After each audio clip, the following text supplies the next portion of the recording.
Hey guys, how's it going? Welcome to my video. All right, so I just want to throw out a little fix out there for you guys. If you guys are in this situation, I know you guys are looking for quick fixes, and hopefully this will help you guys out. You guys have the same situation as I did a couple days ago. So basically, my car has had no issues for a long while. Like I'd say maybe like 8 months. I haven't had a single issue that I had to deal with outside the oil changes, maybe getting a couple brakes done. Like no issues with starting, no issues with anything at all as far as mechanically. As far as it not starting and stuff like that, whether it's a crank no start or whatever. But I had this situation a couple of days ago where there was it was cranking fine, but it wouldn't run, it wouldn't start, it wouldn't turn over, it wouldn't run. It was cranking fine. So basically, let me tell you guys something. All right, it was hot out. Weather was like temperature was like 95 degrees, humid, I- you know. Anyway, I was driving the car the whole entire day from like 9 to 5, 9 to 6. I was going to this place, that place, going to the gym, getting food, getting lunch, going to the park, etc., etc. All right, using the car the whole entire day. Anyway, at the very end of the day, around 6, I um I went to a Dollar Tree to get to get some stuff like potato chips and ice cream and stuff like that. And I ended up getting a couple ice cream bars, food bars. Spent about I don't know, like 20 minutes in there, and came back out, try to start the car, but it would crank, but it wouldn't turn over, it wouldn't run. It cranked fine. The cranks were strong. It cranked fine. It wouldn't run. So at that point, I was like, all right, wasn't too worried about it. So I was like pressing the gas pedal a couple of times, and trying to start it, and did not start. And what I did next was I tried shifting. Maybe it was the shifter that wasn't in park, so I just try to shift it into, mess with the shifter a little bit, tugging on it a little bit, pushing it up a little bit. Did nothing. And then I put it in neutral and tried to start, and guess what, guys? Did not work. All right, so none of that stuff actually worked. All right, it did the same thing. It cranked, it wouldn't start, it wouldn't run. So at that point, I was like, okay, maybe it's the battery. Maybe it's the battery. Could be the alternator. I wasn't sure about it, but I pretty sure it was in the alternator. But thought maybe it was the battery. Definitely thought it was the battery. Anyway, I turned on the headlights, went out and checked the headlights just to see whether I could gauge like how strong the headlights are. And the headlights were like pretty strong. And the cranks were strong. The headlights were strong. So I let's just say I was hoping that was a battery issue, because it would be the simplest and probably one of the least expensive fixes. Anyway, the headlight was strong, and at that point I was like, okay, let me check on the battery. All right, see if there's anything weird with the terminals.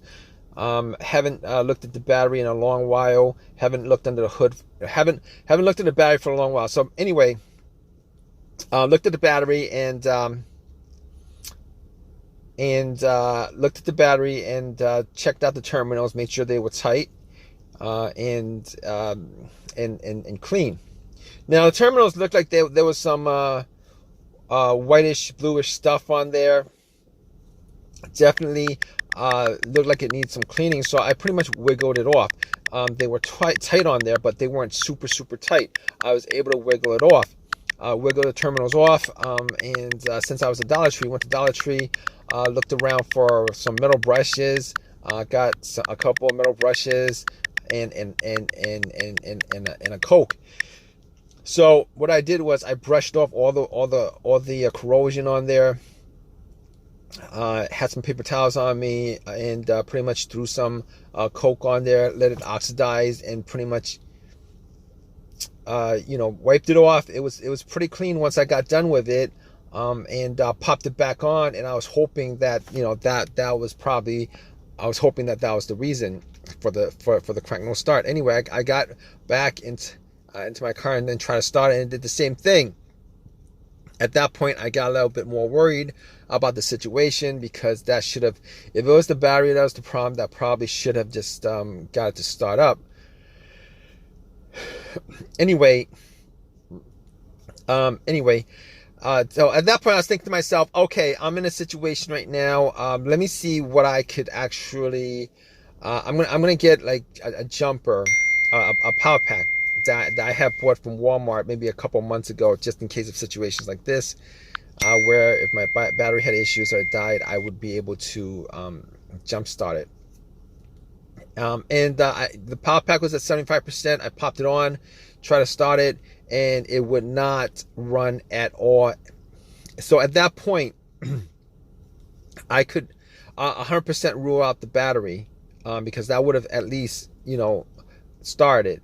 But I could rule out the battery. I didn't think it was the alternator, but if it was the alternator, if it was like the battery being low because of the alternator, for whatever reason, I would be able to maybe jump the car, and then it would start up, and then once I take the power boost off, the booster pack off, it would just die out, and that would be the test for the alternator.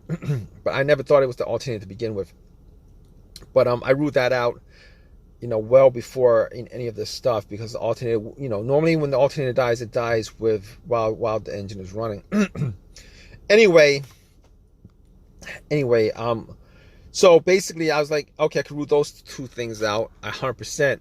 Let me see what else I could rule out, because this is, I'm troubleshooting, I'm diagnosing. So I'm looking at the terminals. I'm like, maybe the ground wire is causing this a weak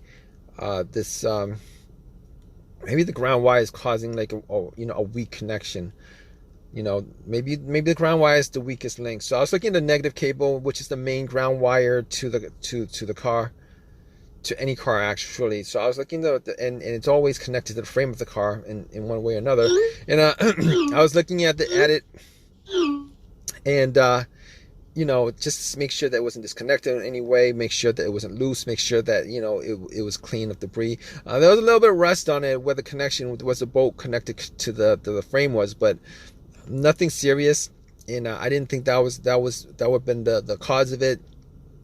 So I immediately ruled out the ground wire. So I ruled out all those things off the bat. Guys, in this situation, you guys want to just diagnose and just go down a list of troubleshooting steps. Just keep on troubleshooting like I did. All right, just rule that out.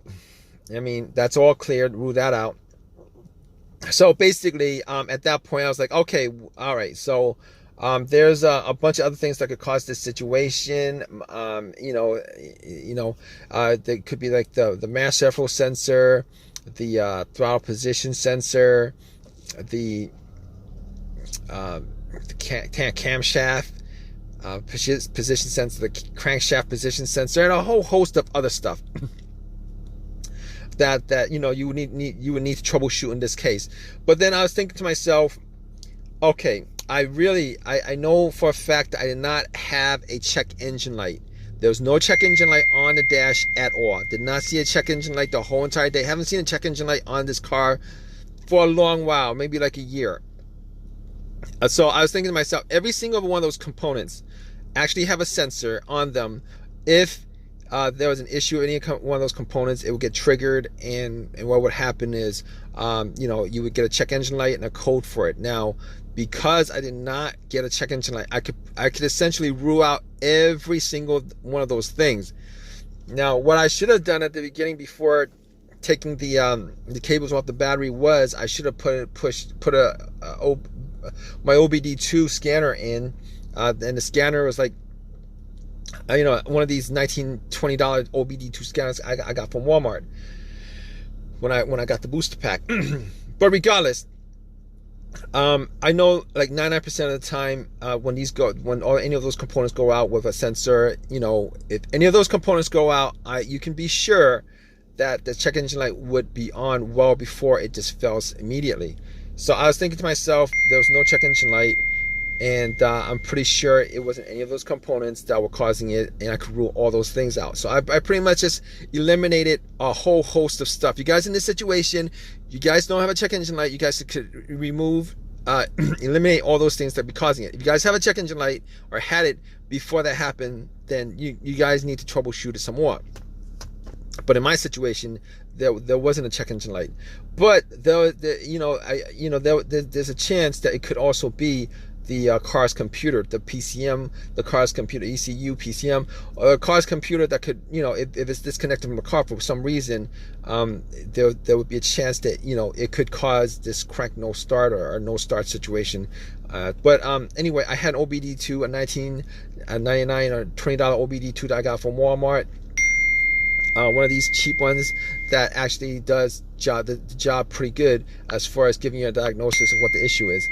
Anyway, I plugged it in, and I plugged it in just to run it, just to make sure that the car's computer was connected to the car. And the way you know that is if it scans all the way through and gives you a readout, you know for a fact that there's no problem with the car's computer. If it stops halfway and it doesn't complete the scan, then you kind of know that there might be an issue with the car's computer. Anyway, plugged it in, it read all the way through and gave me a readout. There was 0 codes, but there would have been 0 codes anyway because I unplugged the battery to clean it. But in any case, I knew the car's computer's connection was fine, and just by deductive reasoning, there was no check engine light. So I was pretty sure that there was no other components causing it, as far as any components with the it's a sensor in it connected to it. So at that point I was like, okay, let me just move on. All right, let's just continue the troubleshooting. It could be it could possibly have been a fuel pump issue or whatever. So I was like, all right, normally to check out the fuel pump without actually doing a real test on it, I could listen to the fuel pump priming, but normally I would need 2 people here. One to listen to where the gas cap is. You take off the gas cap and listen to what where you normally fill up the gas, and then somebody just turn the car, the ignition to the on position. You could hear a whizzing sound. It was just me, so I didn't have somebody to stand right next to the gas cap and listen to it. So I actually went back into my car and turned everything off. It was a very hot day, so I was doing this real fast. Turned everything off, rolled up all the windows, and pretty much just closed all the doors and tried to listen to the whizzing sound as I turned to the on position. And unfortunately, I wasn't able to get a readout on whether it was priming or not, whether I could hear something whizzing or not. But in any case, I moved on to others. I couldn't figure that out, so I just moved on. I couldn't figure that out, so I just moved on. I couldn't figure that out, so I just moved on to the next thing. All right, so the next thing would be the fuses and the relays. So I looked at the fuses, and the fuses looked like they were, I looked at the fuses just to see whether there was any kind of, seeing the fuses whether there were any, man, I can't talk right now. Anyway, I was checking the fuses to see whether there was any kind of discoloration on the fuse, the top of the fuse and stuff like that, whether there was a burnt smell, whether I could see any kind of discoloration, and I couldn't see any discoloration. I couldn't make anything of it. I didn't have a fuse tester on me, and couldn't really test them out 100%, but I was pretty sure there was no problem with the fuses. So I was thinking to myself, let me just check out the relays, see what the deal with the relays is.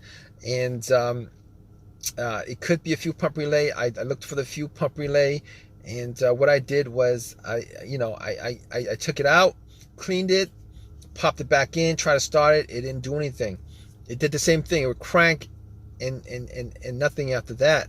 So I was like, okay, let me see if I could swap out the relays. So I looked for another relay that was, had the same stats I didn't have the same wattage, and not the same wattage, but a similar relay with the same labeling and stuff like that. So what I did was I actually took out that relay, swapped it for and went back and tried to start it. And guess what, guys? Bam! There's your fix right there. Bam! There's your fix. It started. It started right away. I started like 3 or 4 times. It started right away. I haven't had a problem since. I drove it to AutoZone, swapped out the relay, and haven't had a single problem since. So just to cut this long story short, and you guys could go, hopefully it'll work out for you guys too, as far as this similar situation with this crank no start situation. Just go down the list of what I told you guys, and as far as what I did as far as troubleshooting is concerned, there's a good chance, hopefully, that your fix was as easy as mine. It was like a $15 relay, and I went to AutoZone, popped it in, and everything's been working good ever since. All right, guys. So let me just let you guys go. And if you guys have a comment, please leave a comment in the comment section. Please subscribe. Please give me a thumbs up. And hope this has helped you guys out somewhere. All right, guys, take care.